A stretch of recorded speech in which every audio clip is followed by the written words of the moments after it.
यहाँ पर देखो क्या दिया गया है, if A is to B is equal to 5:7 and B is to C is equal to 6:11 then A is to B is to C क्या है वो बताना है। यानी A और B के भीतर जो रेशियो है वो 5:7 है और B और C में जो रेशियो है वो 6:11 है। तो A B C इन तीनों में आपस में क्या रेशियो है वो हमें बताना है। ये कैसे करेंगे, देखो पहले इसको करने के लिए देखो हमें A is to B is to C चाहिए।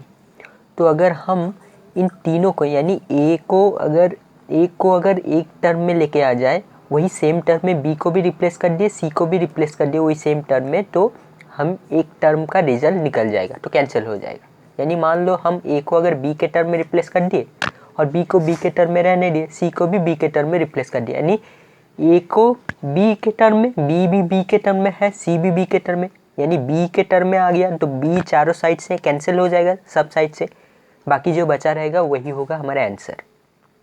सिर्फ बी नहीं, एक तुम सी के टर्म में भी रिप्लेस कर सकते हो, ठीक है। वही उसी तरह मान लो तुम ए को कांस्टेंट रखना चाहते हो, यानी बी को ए के टर्म में रिप्लेस किए, सी को ए के टर्म में रिप्लेस किए और ए को ए के टर्म में रहने दिए, ठीक है। तो देखो क्या लिखेंगे, पहले ई इज टू बी क्या दिया गया है 5:7, ठीक है, और क्या दिया गया है बी इज टू सी किसके बराबर है 6:11 के बराबर।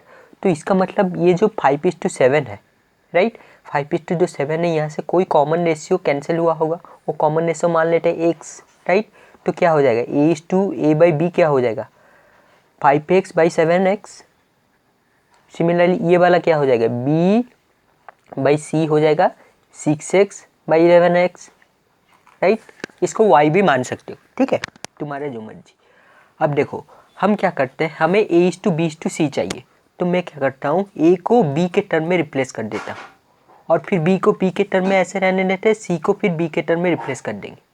तो क्या हो जाएगा a का जो वैल्यू आएगा उसको b के टर्म में रिप्लेस कर देंगे, b का b के टर्म में रहने देंगे और c को b के टर्म में रिप्लेस कर देंगे। तो ऑल टर्म b के टर्म में रिप्लेस हो जाएगा, तो वहाँ से b कैंसिल हो जाएगा, ठीक है। तो यहाँ से देखो a को अगर b के टर्म में रिप्लेस किए तो क्या होगा a is equal to 5x/7x into B, यानी b। अब देखो x को x काट भी सकते हैं, तो ये वाला क्या हो जाएगा a is equal to 5/7 of b, right. Similarly यहाँ पर देखो हम c को इस साइड ले जा सकते हैं, तो ये वाला क्या हो जाएगा देखो 11x/6x into B is equal to c, right. अब देखो c को हम b के टर्म में रिप्लेस कर दिए, तो क्या लिख सकते हैं c is equal to nothing but 11/6 of b, x से x कट गया। अब देखो c को b के टर्म में रिप्लेस कर दिए, a को भी b के टर्म में रिप्लेस कर, इससे फ़ायदा क्या होगा, अब देखो अब जब हम निकालेंगे a is to b is to c, तो क्या लिखेंगे देखो a को b के टर्म में लिख ले देते हैं 5/7 ऑफ b b, फिर इज टू c को फिर b के टर्म में रिप्लेस कर देते हैं 11/6 और b हुआ। अब देखो क्या हुआ, ये a वाला टर्म b के टर्म में है, b वाला तो b के टर्म में रहने देते और c को b के टर्म में रिप्लेस कर दिया। अब चारों तरफ तीनों साइड से b कैंसिल हो जाएगा, राइट। तो b कैंसिल हो जाने के बाद क्या बचेगा, एक बचेगा 5/7, फिर यहाँ पर बचेगा 1 और यहाँ पर बचेगा 11/6। ये है हमारा आंसर। लेकिन देखो यहाँ पर जो दिया गया है वो सिंपलेस्ट टर्म में दिया गया है, देखते हैं इसको सिंप्लीफाई कर सकते हैं कि नहीं, ठीक है। अब देखो 1 मतलब 1/1, राइट। अब देखो 7 और 6 इसका एलसीएम क्या होगा 42 होगा। अगर 42 हुआ तो हम क्या करते हैं, तो इसको सिंपलेस्ट टर्म में लेके आते हैं। हम चाहेंगे कि 42 से ऑल साइड तीनों को मल्टीप्लाई कर दे ताकि डिनोमिनेटर पोर्शन 42 को कैंसिल कर दे। तो क्या हो जाएगा 42 इंटू 5/7, फिर यहाँ पर देखो 42 इंटू 1/1 हो जाएगा, फिर इस साइड में 42 मल्टीप्लाई होगा यानी 42 इंटू 11/6, राइट। अब देखो यहाँ पर कैंसिल कर सकते हैं, तो 7 1 जा 6 जा 6 इंटू 5 30 इस टू 40, ये वाला 42 होगा, राइट। इस टू क्या होगा 6 1 जा ये 7 जा, यानी 7 इंटू 11 77। तो यहाँ पर ऑप्शन है देखो, हाँ option number B is correct, 30 is to 42 इस टू 77। यहाँ पर नेक्स्ट क्वेश्चन देखो क्या दिया गया है, if 2a is equal to 3b is equal to 4c then a is to b is to c किसके बराबर है। यानी 2a 3b के बराबर, फिर वो 4c के बराबर है। तो a b और c में आपस में जो इंटर रेशियो है वो क्या है, वो हमें बताना है। ये कैसे करेंगे, देखो हमें क्या दिया गया है, देखो हमें दिया गया है 2a is equal to 3b is equal to 4c। Yes, तो हमें बताना है a is to b is to c, इसका वैल्यू क्या है वो हमें बताना है। ये कैसे करेंगे, देखो a is to b is to c है, ठीक है। तो अगर हम यहाँ से एक टर्म को कांस्टेंट ले लेते हैं, मान लो a को कांस्टेंट ले लिए और b को a के टर्म में रिप्रेजेंट कर दिए, c को भी a के टर्म में रिप्रेजेंट कर दिए, तो तीनों वाला टर्म a के टर्म में रिप्रेजेंट हो जाएगा, तो उससे a कैंसिल हो जाएगा, तो बाद में जो आंसर आएगा वही आंसर हो जाएगा। सिमिलरली ये भी कर सकते हो कि हम b को कांस्टेंट मान लेते हैं, ठीक है। अगर b को कांस्टेंट मान लिए तो a को b के टर्म में रिप्रेजेंट कर दिए, c को भी a के टर्म में b के टर्म में रिप्रेजेंट कर दिए, तो क्या हुआ, b को तो b के टर्म में है, a वाला b के टर्म में रिप्रेजेंट हो गया, c भी b के टर्म में रिप्रेजेंट, यानी तीनों वाला जो टर्म है वो लाइक टर्म यानी b के टर्म में रिप्रेजेंट हो गया। तो फिर सिंप्लीफाई करके आंसर आ जाए। सिमिलरली सी के टर्म में भी हम रिप्लेस कर सकते हैं, कैसे, सी को कांस्टेंट मान लेंगे, बी को सी के टर्म में और ए को सी के टर्म में रिप्रेजेंट कर देंगे, फिर सिंप्लीफाई करके आएगा। इसको कहाँ से आएंगे, ये कहाँ से लाएंगे, ये जो रिलेशन यहीं से लाएंगे। देखो अगर मैं इन दोनों रिलेशन को पकड़ूँ तो यहाँ से लिख सकता हूँ, देखो 2a is equal to 3b, right. तो यहाँ से a का वैल्यू क्या हुआ, a का वैल्यू हुआ 3/2b, राइट। सिमिलरली ये जो इक्वेशन अगर पकड़ूँ यानी 3b is equal to 4c, अगर ये दोनों इक्वेशन में लाऊँ यहाँ से, यानी ये होगा 3b is equal to 4c, इसका मतलब 3/4 और b is equal to c हो गया। तो यहाँ से क्या हुआ, देखो मैं a को b के टर्म में रिप्रेजेंट कर दिया, a b के टर्म में, सिमिलरली c को भी b के टर्म में रिप्रेजेंट कर दिया। अब हमें ये वाला निकालना है, तो ये वाला जब निकालेंगे a को b के टर्म में रिप्रेजेंट कर देते, क्या होगा 3/2 ऑफ b, राइट। b को b के टर्म में रहने देते हैं, मैंने b को कांस्टेंट माना, तो c को b के टर्म में रिप्रेजेंट करेंगे, तो क्या होगा 3/4 ऑफ b, राइट, हो गया। अब देखो b तीनों साइड से कैंसिल हो जाएगा, राइट। कैंसिल हो जाने के बाद क्या बचेगा, 3/2:1:3/4, ये a is to b is to c का रेशियो है। लेकिन देखो इसको सिंप्लीफाई करके दिया गया है सिंपलेस्ट फॉर्म में, तो इसको कैसे सिंप्लीफाई करेंगे, देखो पहले तो सिंप्लीफाई करने हेतु मतलब सिंपलेस्ट फॉर्म में लाने हेतु हमें क्या करना होता है, हमें ये करना होता है, हम चाहते हैं कि जो डिनोमिनेटर पोर्शन है वो हट जाए। लेकिन देखो यहाँ पर जो डिनोमिनेटर पर्सन है, यहाँ पर एक में एक है यानी मिडिल वाला पोर्शन, दूसरा में 2 है और तीसरे में 4 है। इन तीनों में आपसी में रिलेशन ये है कि 1 2 4 का कॉमन मल्टीपल यानी लोएस्ट कॉमन मल्टीपल क्या है, एलसीएम है 4, और इन तीनों में सबसे बड़ा डिनोमिनेटर भी 4 है, राइट। तो इसको क्या करेंगे, हम 4 से मल्टीप्लाई कर देंगे ऑल टर्म को, तो क्या हो जाएगा, कट जाएगा। देखो अगर 4 से मल्टीप्लाई कर दिए तो क्या होगा 3/2, फिर इस टू 4:1/1, सिमिलरली 4 × 3/4, राइट।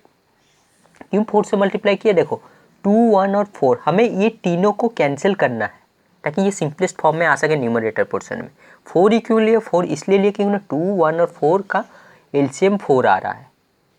तो अगर 4 आ रहा है, देखो यहाँ पर 4 आ रहा है और ये 2 4 से कम है, तो इसका मतलब 4 को अगर मल्टीप्लाई करेगा 2 वो बड़ा नंबर होगा, और बड़ा नंबर डिनोमिनेटर पर्सन हट जा रहा है, तो यहाँ पर एक सिंपलेस्ट टर्म आ रहा है, एक सिंगल टर्म। सिमिलरली 1 × समथिंग वही नंबर आता है, और यहाँ पर देखो 4 से मल्टीप्लाई करें तो 4 × 4, डिनोमिनेटर में 4 है, न्यूमरेटर में 4 मल्टीप्लाई, तो 4 से 4 काटा कुटी होकर 1 बच रहा है, ठीक है। तो यहाँ पर क्या होगा 2 1 जा 2 2 जा 2 × 3 6, राइट।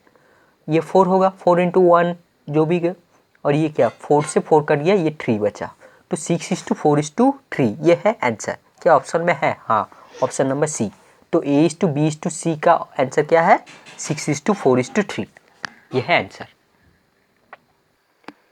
नेक्स्ट क्वेश्चन देखो क्या दिया गया है, if 1/3 of a 1/4 of b and 1/5 of c are equal then a:b:c किसके बराबर है वो बताना है। यानी a का 1/3 और a का 1/4 हिस्सा तथा c का 1/5 हिस्सा आपस में बराबर है, इक्वल है, ठीक है। तो a:b:c किस रेशियो में आ रहा है वो हमें बताना है। ये कैसे करेंगे, देखो जो दिया गया है वो पहले लिख देते हैं। देखो 1/3 ऑफ ए मतलब a/3 right is equal to 1/4 of b यानी b/4 इज इक्वल टू क्या होगा 1/5 ऑफ सी। क्यों ये तीनों दिया गया है इक्वल है तो इसका मतलब c/5 राइट। हमें ये वाला निकालना है तो क्या करेंगे देखो अब देखो यहाँ पर 3 है यहाँ पर 4 है यहाँ पर 5 है।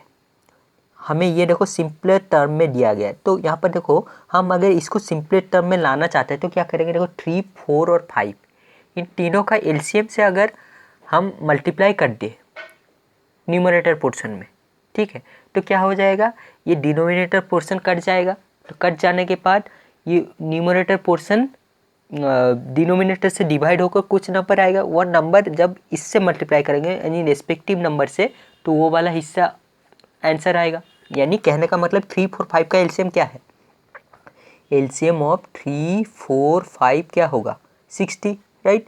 अगर 60 हुआ तो नेक्स्ट स्टेप क्या होगा नेक्स्ट स्टेप हम 60 से तीनों ही टर्म को मल्टीप्लाई करेंगे क्या होगा 60 इंटू a/3। क्यों तीनों टर्म देखो ये तीनों आपस में इक्वल है तो इस साइड में जो भी मल्टीप्लाई करा जाएगा वो इस साइड में भी होगा इस साइड में होगी ताकि बराबर हो। इस साइड में अगर हम डिवाइडेड बाई 100 करते तो यहाँ पर भी डिवाइडेड बाई 100 होगा यहाँ पर भी डिवाइडेड बाई 100 यानी जो इस साइड में हो रहा है वो बाकी रेस्पेक्टिव साइड में ही होगा। ऐसा इसलिए होगा क्योंकि ना ये तीनों आपस में इक्वल है ठीक है यानी इक्वल टू रहने के लिए। तो इज इक्वल टू क्या होगा b/4 इंटू 60 राइट। सिमिलरली ये होगा c/5 इंटू 60 राइट।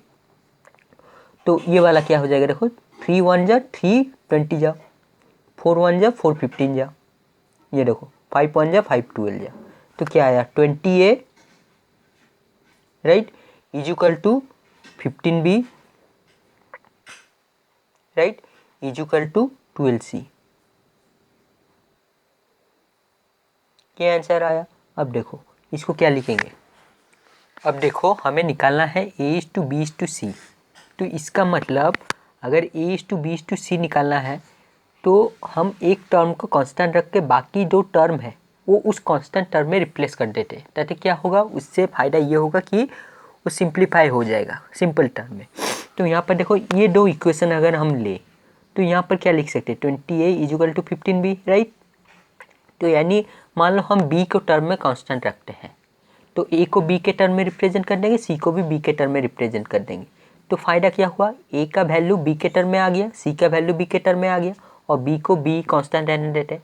तो फाइनली जब a/b/c करेंगे तो a का जो वैल्यू होगा वो b के टर्म में वहाँ पर लिखेंगे और b का b रहने देंगे c का b के टर्म में जो आया है वो करेंगे तो कैंसिल होकर सिंपलेस्ट टर्म आ जाएगा वही हमारा रेशियो होगा। तो यहाँ से देखो a को अगर हम b के टर्म में रिप्रेजेंट करेंगे तो ये होगा 15/20b यानी अगर इसको सिंपलेस्ट टर्म में लिखे तो ये होगा क्या 5 से कट जाएगा तो 3/4b ये a हुआ b के टर्म में राइट।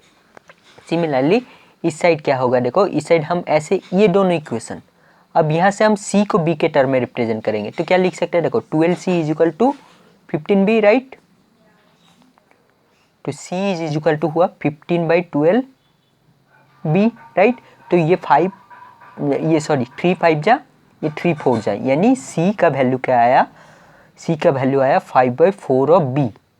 c को b के टर्म में रिप्रेजेंट कर दी ठीक है। तो हमें तो ये निकालना नहीं था हमें निकालना था a/b/c। अब देखो a को b के टर्म में रिप्रेजेंट कर सकते क्या 3/4 ऑफ b राइट। b को b के टर्म में रहने देते हैं कांस्टेंट मान ले c को b के टर्म में 5/4 ऑफ b। अब देखो यहाँ पर 4 यहाँ पर भी एलसीएम 1 और यहाँ पर यहाँ पर 4 यहाँ पर डिनोमिनेटर 1 और यहाँ पर भी डिनोमिनेटर 4 तो एलसीएम क्या हो जाएगा सिंपल 4। अगर 4 से मल्टीप्लाई भी कर दिए तो क्या हो जाएगा 4 से मल्टीप्लाई करने पर ऊपर 4 इंटू 3 होगा नीचे 4 से 4 कट जाएगा ये बचेगा 3b राइट। ये वाला क्या बचेगा देखो 4 से अगर मल्टीप्लाई किए तो ये होगा 4b राइट।